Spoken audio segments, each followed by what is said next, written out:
everybody. Dennis Labriola here, and so excited to kind of announce that we're going to be adding something new to my YouTube channel, and we're going to be doing some podcasts of some of the people that have been, well, they had some input in one way or another in regards to my book, Seventh Inning Stretch Reflections on the Game of Life. And one of the things that I discovered in, well, just sharing some of the stuff with the people that were involved is how exciting their work is, how exciting their passions are. And I thought it would be great if we spent a little time and having some interviews, so to speak, with some of these people, have some fun with that. I'm sure it'll be interesting because their lives are, it's interesting to me. So I think it'll be really interesting. So one of the very first people that I want to interview is, well, and I think it's only right that she be the first, is my beautiful wife, Patty Labriola. I want to tell you a little bit about her, all right? And because she has recently, you know, I'm a published author, right? I got published last May. And Patty is a new published author herself. Patty wrote a book, and it's a children's book called The Yawn That Went Around the World. And I thought it would be fun to have her talk a little bit about that. So please welcome my beautiful wife, Patty Labriola. Hello, sweetheart. Hello, sweetheart. And hello out there. I'm honored to be the first to be interviewed on your podcast. Well, thank you so much. Yes. Yeah, I wonder what it's going to cost me. So one of the things that I found amazing is the fact that, you know, in me writing the book, through your encouragement, by the way, of writing my book through the pandemic, what have you, that we were able to find a way and someone that was willing to kind of give you some guidance in generating your book. So why don't you talk a little bit about how that really all came about? I think that would be interesting. Cool. I would love to talk about that.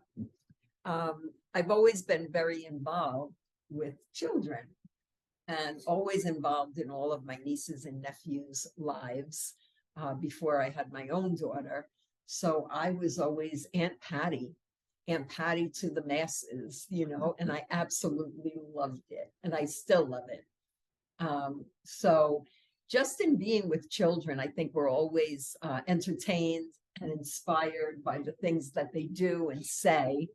And so I think the ideas for a children's storybook are really endless, because anytime you're with children, there's always something that sparks your imagination. Well, this is one such story. They're such fun people. Well, they're such fun people. And imaginative. Oh, and that's really my element. My element is children, and I've always loved being around them. So this story, my first children's storybook, came about when I was with my nephew, Danny, babysitting. And he was probably 6 or 7 years old at the time. So Dan was in the back seat of the car. He yawned really, really big. And I said, Danny, did you cover your mouth when you yawned? And he giggled. And I said, if you don't cover your mouth, you know what happens. The person in the car next to us is going to see you, and they're going to catch that yawn. And then the person next to them is going to catch that yawn, and it's going to go on and on and on. And he was laughing. He's like, so entertained. How old is Danny now? Danny's probably 36 or 37 now, but at the time he was 6 or 7. And I said, someday we're going to write a children's storybook about this. And he was like, really, Aunt Patty? And I said, yes, someday. Well, I didn't write the children's storybook then, but years later, when my daughter was born and she was about 3 years old, the same thing happened. She yawned when we were in the car. I told her the story about Danny, you know, her cousin. And that really prompted me to say, you know what, it's time to write this book. Right, right. And so one night I was out with a group of girlfriends, and I was at the diner, and I said to probably about 6 or 7 ladies that night, and I said, I have a great idea for a children's storybook. I just need someone to work with me to play and collaborate. And immediately my friend Dana said, I'll do it. And so that was perfect timing because the next day, Dana and I got together, sat at the dining room table in my house in Long Beach at that time, and just bounced ideas off each other and really came up with the idea. You know, we had the idea, but really over the course of several months, put together the story as it appears now. And it was really a lot of fun. So the story was basically written, and we both had a very good friend who's a super talented artist. Yeah. So we knew immediately who would be the illustrator for this project. And our friend Kathleen came on board and did some beautiful artwork inspired by the story. And it was all done, oil paint on canvas, beautiful artwork. But, you know, at that time, I submitted it a couple of places. I made copies of it to put in kind of a book form, very antiquated looking book. But I submitted it a couple of publishers, you know, got the typical form letter that we're all familiar with in different respects, and really didn't know where to go with it. And so many times that happens, you know, we just don't know how to go about bringing this idea or this. You get to a point where you kind of get stuck, and unless someone unsticks you. Yeah, I didn't have any connections or anything like that. So the project kind of went on the back burner. It was basically done, but I sort of put it in a drawer, and it just sat there. And occasionally it would come out and I would read it when I was with some children. I would take out the big papers and just start reading it, which I have been somewhere. And then I was invited to one of my niece's schools to do a reading, and I brought that paper book and did a reading at their school. So everybody knew about the book and kind of heard about it for so long. And then finally it just kind of got put in a very safe place. Okay. I think we put it in the safe. In the safe. In the basement. In the basement. In Long Beach. Right. And there it sat. Then came Superstorm Sandy. Filled the basement with water. Oh my Lord. When we finally got through that basement flood and actually had to have a locksmith come to open that safe, remember? Yeah, it was seized. And they had to like cut it and drill it open, and all of a sudden the door came off and all this rusty water came flooding out of the safe. Yeah, I remember it well. Yes. And the first thing I grabbed was the stack of artwork, 36 18 by 12 sheets of art for the book. And believe it or not, because it was oil on canvas, they were not runny or destroyed. And that was a miracle. That was a miracle in itself. Yeah. So anyway, then I decided to put this book in a very safe place upstairs, which I did. But through the years, it just sat. During the pandemic, when Dennis, you know, when we were all in lockdown, really, I said to Dennis one morning, if anyone was ever going to write a book, this would be the time to do it, right? We weren't running around anywhere. We weren't being pulled in a million directions. No, we were home like the rest of us, the rest of all of us. And you did it. Every morning you would go in his office and just start putting together his short stories and writing down and working on his project for his book, Seventh Inning Stretch. And at that time, when he hired his editor, he knew about this project of mine and said, have you done anything with children's storybooks? And that really is what started the ball rolling, because then that's the sticky point. Yeah. Dana and I hired the editor. She worked with us. Her design team worked with us to put it together into a book form. Well, show it like to nice this. people. Beautiful. Absolutely beautiful artwork. Yeah, but let's open it up. I think that working with the editor, really because of Dennis's book, that's what really prompted and made this book become a reality. But I really like to encourage everyone that it's really never too late to finish a project. I often talk about how many of us have projects and different things maybe that we've either written or crafts that we started and didn't finish. But let me ask you this, because, you know, as an author, as a and you've gotten published. You got published just this past December. We were on a trip in London. We knew that was happening, so we actually had an international launch. So it's available wherever books are sold. But let me ask you this, because so many people that we talk to, and especially now that we've kind of got this far. I have my book, she has her book, and we talk to people. Many times the response is that, oh yeah, I always thought about writing a book. And what we understand through our editor and through the publishing company, Morgan James Publishing, they had said, yeah, the hardest part about writing a book is starting. That so many people have an idea, but either they don't have the time, they just don't know really how to get started.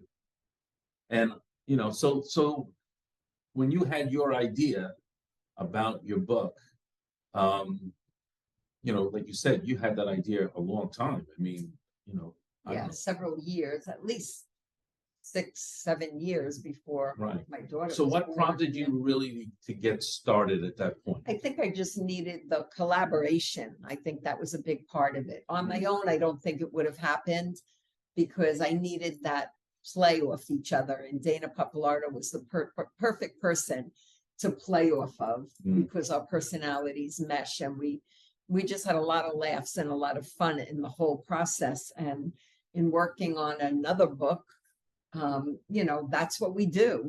It's like playing. So I would just say, get started, and just start writing down your ideas, whatever it is. I don't know. I'm not really that experienced. But I mean, one of the things now, sometimes, people say timing is everything, right? Especially if you're a comedian, timing is everything. So, and so when you first wrote your book and you sent it to a few of the publishers, the challenge that anyone has with writing a book and publishing a book is getting published. But now with Amazon and with some of the other companies that are out there, many people, especially if it's their first-time author, self-publishing is really available, where back 15 years ago, it wasn't even available really back then. If you didn't go through the normal traditional publisher, they're all about selling books, right? So now there's some other vehicles that allow people to do that. And we've been blessed by the fact that through some relationships that we had. It was through a relationship that I had that I got introduced to our editor, all right, Arlen and her firm. And it was amazing how through that relationship, she had a relationship with the publisher, which allowed us then to, have our work presented to them, to Morgan James Publishing, and and here we are. So, we talk about, the power of networking with people, the people that the people that are in your life, and sometimes we don't really appreciate as much as perhaps we should, or even to recognize the fact that there are so many people. And that's part of the reason why we want to do the podcast, because in talking with some people, I talked to Darryl Strawberry. Everyone knows Darryl Strawberry. He's a big baseball Hall of Fame, type guy, multiple World Series. We went through relationships. We had some business relationships. We got introduced to Jim Morris, who they did a movie about Jim Morris called The Rookie, right? And I got introduced to him. The fact that you were introduced through the relationships that you had with Dana Papalardo and with Kathleen Gertschy and so forth, all bringing different talents together to collaborate, powerful, right? Yeah.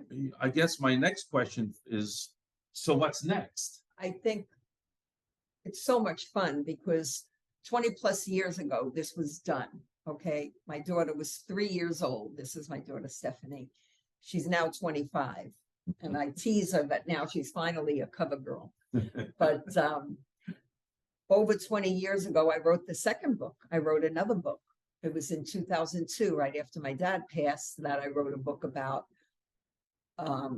grandparents and the importance of grandparents and those relationships that we talk about, how important the relationship of a child with grandparents is. And so that book too, although it's been on scrap paper for 20 plus years, now is becoming a reality as well. So that's exciting to know. I have a folder full of ideas for books, for children's storybooks. So it's never too late. And like I was saying before, I think really the whole thing, it might not be about a book. It could be an unfinished project, an unfinished craft that's sitting in a basket.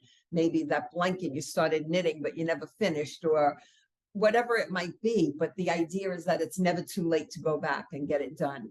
And it feels so good to bring those things to completion. This is a dream come true for me, for Dana, for Kathleen, to have Kathleen's artwork represented and out there.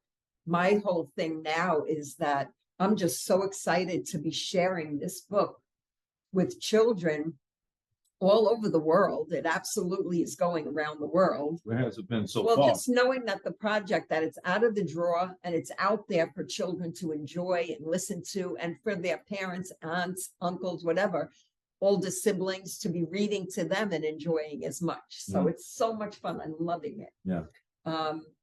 So it's been to a school in South Africa where they had read the book and posted pictures of all the children yawning. It's in the Philippines, Australia, UK. Yeah. Oh my gosh. I mean, I know it's in other places that I'm not aware of. I know it's in the 50 states and all over, because people are buying it and sending it, and we've been mailing it out all over too. So but who knows where it goes, but it's exciting to know wherever it goes, they're enjoying it. It seems to be a universal message that every person, really, not even just children, we can all relate to this story, to the lesson that's in here. And so and life lessons are so important. I mean, especially for young people. I know that on Monday we've been invited. You've been invited. I'm going to go because I got to carry the boxes. But you've been bring my best public relations person wherever we are. Dennis is the one who says, "Oh, and by the way, my wife Patty just recently published a children's story." Well, I'm proud of you, and I think it's a wonderful thing. And we're in FAO Schwartz, and he brings that up, and now it's in the hands of a person who's going to bring it to the buyer there, God willing. You never know. You never know. I just put it out there and let God do the rest, right? So it really is so exciting to know. So, but Monday we're going into a school. Yeah, we're going to work with a public school in Queens. A public school in Queens, New York. All right, and I think you said there's a little over 100 first graders. Yeah, 2 sessions, about 120 first graders. 120 first graders. I've done other schools, local and homeschool groups have been wonderful. What has been the response from the kids? The response is a lot of yawning and a lot of laughter, a lot of smiles. It's been awesome. So I love it. We were recently somewhere and the little boy came up. Yeah, I was going to ask you about that. I had done a reading previously at that location, and then we were back again, and the little boy came up and he said, "So good to see you. You know, your book changed my life." He's about 7? He said, "I never yawn anymore." Well, so funny, but we sure do laugh a lot. Right? Yeah, so it's great. And it's, and like you were saying, there are so many, whether it be writing or composing music, or whether it's, completing a woodworking project that you may have. Maybe it's putting together a cookbook. I know that, families have so many wonderful recipes. And, as we move from generation to generation, it's a shame if some of those recipes disappear. And so, maybe that's something that you all could work on, put together a little book. I remember that one of my cousins put together a little bit of a cookbook of all of my grandmother's holiday cookies and some special things there. And you know what? We haven't lost those recipes, even though that she's been gone for some time now. So, so it's building those relationships, So I would just want to thank you for being on my very first podcast. All right. Hopefully you're going to find it entertaining and valuable. And we're going to be doing more of these with all kinds of different people. I mean, that's, again, through this journey, and we all have one, through the journey, I've gotten to meet some really wonderful people, very talented people, very special people. And I'm going to see if I can do some interviews with them, and we can create some podcasts, and maybe that'll add a little bit of joy into your life, as well. So, I have a saying. When I sign a book, I always write these 3 words. And the 3 words are: remember, acknowledge, and appreciate. Because I think if we do those things, well, it adds something to our lives and to the lives of those people around us. All right. So hopefully you enjoyed this podcast. All right. Just want to say God bless you all. All right. And we'll see you next time. Bye-bye. Oh, yawn. Thank you.